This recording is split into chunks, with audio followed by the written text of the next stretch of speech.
تاریخیں مخصوص ہیں کہ ان تاریخوں کو شادی کرو گے تو برکت ہوگی، اگر ان کے علاوہ کسی اور تاریخ میں شادی کرو گے تو ٹوٹ جائے گی۔ ہمارے ہاں بھی کچھ لوگ کہتے ہیں کہ سفر کے مہینے میں شادی ہو تو شادی کامیاب نہیں ہوتی، اور اگر کامیاب ہو بھی جائے تو اولاد نہیں ہوتی، اولاد ہو بھی جائے تو نیک نہیں ہوتی۔ عجیب فلسفہ ہے۔ سیدہ فاطمہ الزہرا رضی اللہ تعالی عنہا کی شادی حضرت سیدنا علی المرتضیٰ رضی اللہ تعالی عنہ سے سفر کے مہینے میں ہوئی۔ مجھے بتاؤ ایسی کامیاب شادی بھی کوئی ہو سکتی ہے، اور ایسا اچھا جوڑا بھی کوئی ہو سکتا ہے؟ اور پھر کہتے ہیں اولاد نہیں ہوتی، حسن حسین اور زینب پیدا ہو گئے۔ ایسی اولاد بھی ہو سکتی ہے، اچھا اولاد ہو جائے تو نیک نہیں ہوتی۔ مجھے بتاؤ حسین جیسا نیک کون ہوگا، حسن جیسا نمازی کون ہوگا، اور زینب جیسی پردے دار کون ہوگی؟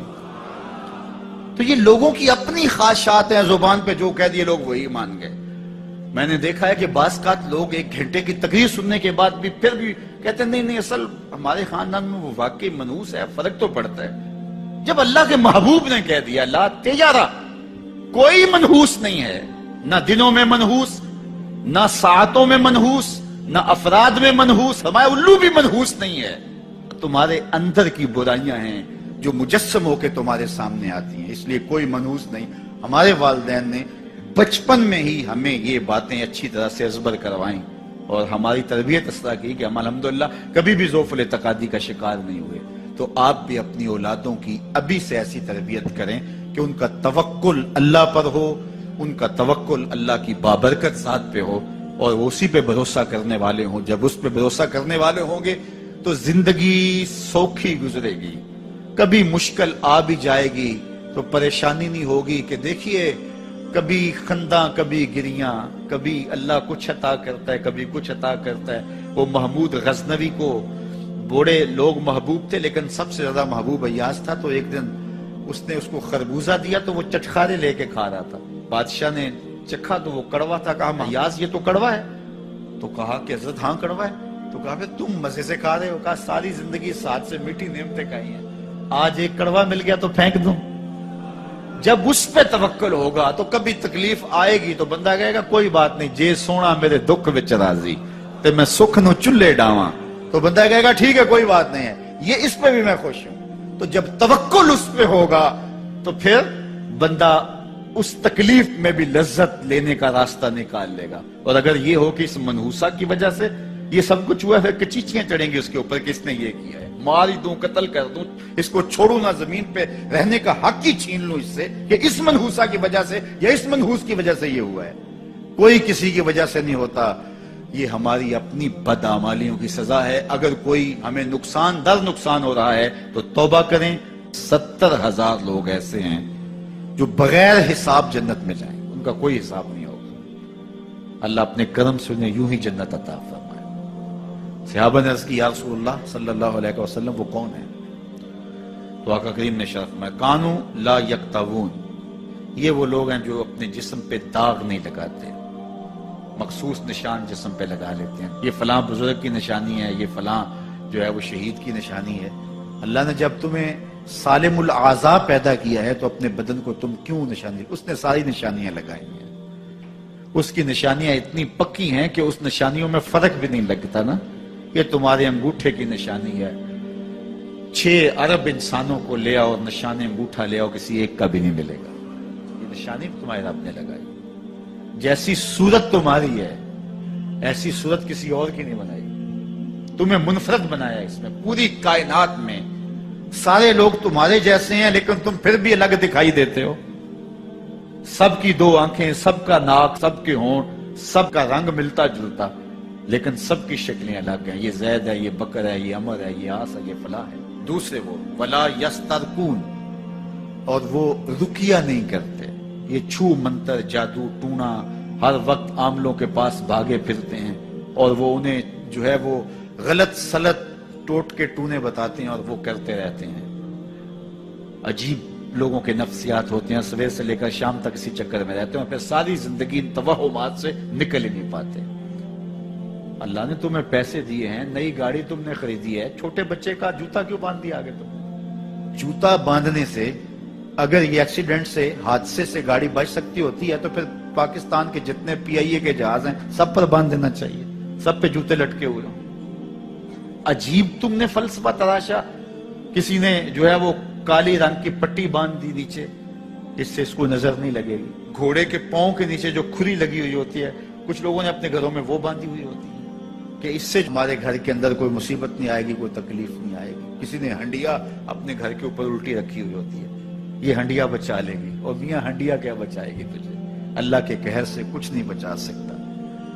جب تمہارے اوپر کوئی مصیبت نازل ہونی ہے تو کچھ نہیں بچا سکتا. اگر بچنا چاہتے ہو تو پھر اللہ سے استغفار کرو، اللہ تعالیٰ کی تسبیح کرو، اللہ کی تحلیل کرو، میرے حضور پہ درود پڑھو. پھر دیکھنا کہ مصیبتیں ٹلتی ہیں یا نہیں ٹلتی. تو یہ خام خواہ کے رکیے. اور یہ عامل لوگ جو ہیں، ان کا تو کام ہی یہی ہے. ان کا کام چلتا ہے لوگ ذوف الاعتقادی میں مبتلا رہے اور یہ کہہ دیتے ہیں کہ آپ کے خاندان میں ایک منحوس عورت ہے، یہ اس کا کیا ہوا ہے. تو کوئی نہ کوئی منحوس تو پہلے ہی انہوں نے طے کر رکھی ہوتی ہے، فوراً ذہن وہاں جا کلک ہو جاتا ہے. اس کا نون سے نام شروع ہوتا ہے، اس کا کاف سے نام شروع ہوتا ہے، اس کا جیم سے نام شروع ہوتا ہے. تو پورے خاندان میں کسی کا نام کاف، نون یا جیم سے تو شروع ہوتا ہی ہوگا، یا دوستوں میں، تو فوراً ذہن جو ہے ادھر منتقل ہو گیا. اب یہ بابا جی نے بتا دیا ہے، ہاں اس نے یہ بات کی تھی، کچھ باتیں یاد آنے لگی. اس کاف سے شروع ہونے والے نام کے ساتھ نفرت پیدا ہو گئی. اس بابے نے نفرت کا کاروبار کیا ہے. اس نے تو 100 روپے 200 روپے لے لیے، لیکن 2 انسانوں کے اندر نفرت ڈال دی. اس کا گریبان کل قیامت کے دن پکڑا جائے گا. ان ملنگوں کے پاس، ان ذوف الاعتقادی کو پھیلانے والوں کے پاس کبھی نہ جاؤ. تمہیں مصیبت پڑی ہے، تمہیں لگ رہا ہے کہ شاید میرے اوپر جادو ہے، تو پڑھو نا سورہ بقرہ. جادو جڑ سے اکھڑ جائے گا. 40 دن اپنے گھر میں سورہ بقرہ پڑھو، برکت ہوگی. کہتے ہیں مولوی صاحب 40 دن تو نہیں پڑھی جا سکتی، 2.5 پارے، ہمیں کوئی تعویذ ہی کر دے. ہم شارٹ کٹ چاہتے ہیں نا، روزانہ صبح 2.5 پارے سورہ بقرہ پڑھیں، یہ تو ہم سے نہیں پڑھی جائے گی. تو آپ کوئی تعویذ ہی لکھ دیں. کاروبار میں برکت نہیں، میں کہتا ہوں پڑھو نا سورہ واقعہ، 3 رکوع ہیں، برکت ہوگی. ہم کہتے ہیں ہمیں تعویذ ملنا چاہیے، بس وہ ہم گلے میں رکھ لیں، بٹوے میں رکھ لیں، پرس میں رکھ لیں، اور ہمارا کام ہو جائے. ہمیں کچھ بھی نہ پڑھنا پڑے، ہمیں وضو تک نہ کرنا پڑے، نماز نہ پڑھنی پڑے، اور برکت ہو جائے. ایسے برکت تو نہیں آتی. بیٹے کی شادی کی، بہو گھر لائے، ابھی 2 دن نہیں گزرے تھے، کاروبار میں نقصان ہو گیا، یا گھر کا کوئی فرد فوت ہو گیا، یا کوئی جانور مر گیا، تو کہا کہ یہ منحوسہ آئی ہے تو ہمارا یہ نقصان ہو گیا. اگر وہ نہ آئی ہوتی تو پھر یہ نقصان نہ ہوتا، پھر تم قیامت تک جینا تھا. یا اس سے قبل تمہارے کبھی نقصان نہیں ہوئے. تمہارے گھر کے اندر بیٹیاں موجود ہیں، یہ بھی کل کسی کی بہو بنیں گے، اور ان کا بھی کوئی نقصان ہو سکتا ہے، اور یہ بھی منحوسہ قرار دی جا سکتی ہے. پھر تان و تشنی کے تیر جو ہے وہ اس کے اوپر لگائے جانے لگے. کتنی زیادتی ہے، کتنا ظلم ہے. کسی کا دل توڑنا، کسی کا دل دکھانا، کسی کو منحوس قرار دے دینا. از خود تمہارے پاس کیا سند ہے؟ تمہیں الہام ہوا ہے؟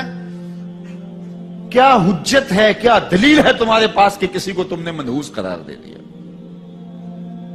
کتنا مکار ہے انسان. اپنی بدعمالیوں کو، اپنی نیت کے کھوٹ کو، اپنی نیت کی کوتاہیوں کو، اپنی سستیوں کو، اپنے عمل کی کمیوں کو دوسرے کے اوپر مڑ دیتا ہے. کاروبار تو نے صحیح نہیں کیا، نقصان ہو گیا. صبح 12 بجے اٹھ کے تو گھر سے جا رہا ہے اور نقصان ہو گیا. تو نے 2 نمبر مال بیچا، آج پکڑا گیا اور نقصان ہو گیا. تم نے ٹیکس نہیں دیا، تم نے زکات نہیں دی، تم نے دروازے پہ کھڑے ہوئے سائل کو جھڑکا، نقصان ہو گیا. یہ تمہارے پاپ ہیں جو مصیبت بن کے تمہارے سامنے آتے ہیں. یہ تمہاری بے تدبیریاں ہیں، تمہاری ناحکمتیاں ہیں، یہ تمہاری بے احتیاطیاں ہیں، یہ تمہارا تکبر ہے، یہ تمہارا غرور ہے، یہ تمہارا عجب ہے، یہ تمہاری ریاکاری ہے، یہ تمہاری خیانت ہے، یہ تمہاری دھوکہ بازی ہے، یہ تمہارے قلب کے اندر چھپی ہوئی نفرت ہے جو آج تمہیں مصیبت بن کے جس کا سامنا کرنا پڑ رہا ہے. یہ تمہارے اندر کے عیب ہیں جو مجسم ہو کے تمہارے سامنے آئے. اللہ تعالیٰ نے قرآن مجید میں ارشاد فرمایا وَمَا أَصَابَكُم مِّن مُّصِيبَةٍ فَبِمَا كَسَبَتْ أَيْدِيكُمْ. جو تمہارے اوپر مصیبت آتی ہے وہ تمہاری اپنی کرتوتوں کی وجہ سے آتی ہے. بیماری آئی تمہارے پرہیز نہ کرنے کی وجہ سے آئی. بیماری آئی تمہارا زیادہ کھا لینے کی وجہ سے آئی. بیماری آئی تمہارا نامناسب غذا لینے کی وجہ سے آئی، بیماری آئی وقت پہ سوئے نہیں، وقت پہ اٹھے نہیں، تم نے کسی سے زیادتی کی، بیماری تمہاری بدعمالیوں کی سزا ہے، مصیبت کا آنا، تکلیف کا آنا تمہاری بدعمالیوں کی سزا ہے، اور منحوسہ یہ خاندان کی خاتون ہے۔ تو یہ دوسرے کے اوپر مڑ کے اپنی کوتاہی، اپنی غلطی دوسرے کے اوپر لگا دی اور اس کو منحوس قرار دے دیا۔ اگر کسی کا کام تمہیں دیکھ کر کے اچھا نہ ہو تو پھر تم بھی منحوس قرار پائے نا۔ اگر آج تم کسی کی بہن کو، کسی کی بیٹی کو منحوس قرار دیا ہے اور خاندان کے اندر اس کو منحوس مشہور کر دیا ہے، تو اگر کوئی یہ مشق تمہاری ماں پہ کرے، تمہاری بہن کو منحوس قرار دے دے، تمہاری بیٹی کو منحوس قرار دے دے، تو تمہارے دل پہ کیا گزرے گا؟ یہ کتنا ظلم ہے، کتنی بڑی زیادتی ہے کہ آج خود کسی کو منحوس قرار دے دیا۔ کوئی منحوس نہیں ہے، کوئی لمحہ منحوس نہیں ہے، کوئی شخص منحوس نہیں ہے، کوئی وقت منحوس نہیں ہے، کوئی گھڑی منحوس نہیں ہے۔ مصیبت کا آنا، تکلیف کا آنا تمہاری بدعمالیوں کی سزا ہے۔ لیکن قرآن نے کیا خوب بات فرمائی، وَيَعْفُو عَنْ كَثِيرٍ، ابھی تو بہت ساری باتیں ہم معاف ہی کر دیتے ہیں۔ تم نے کوئی گناہ کیا، پھر تمہارے ہاتھ اٹھ گئے، ہم نے معاف کر دیا۔ تم نے کوئی گناہ کیا، تم نے صدقہ کیا، ہم نے معاف کر دیا۔ تم نے کوئی گناہ کیا، تم نے سجدہ کیا، ہم نے معاف کر دیا۔ تم نے گناہ کیا، تم نے وضو کیا، ہم نے سارے گناہ جھاڑ دیے۔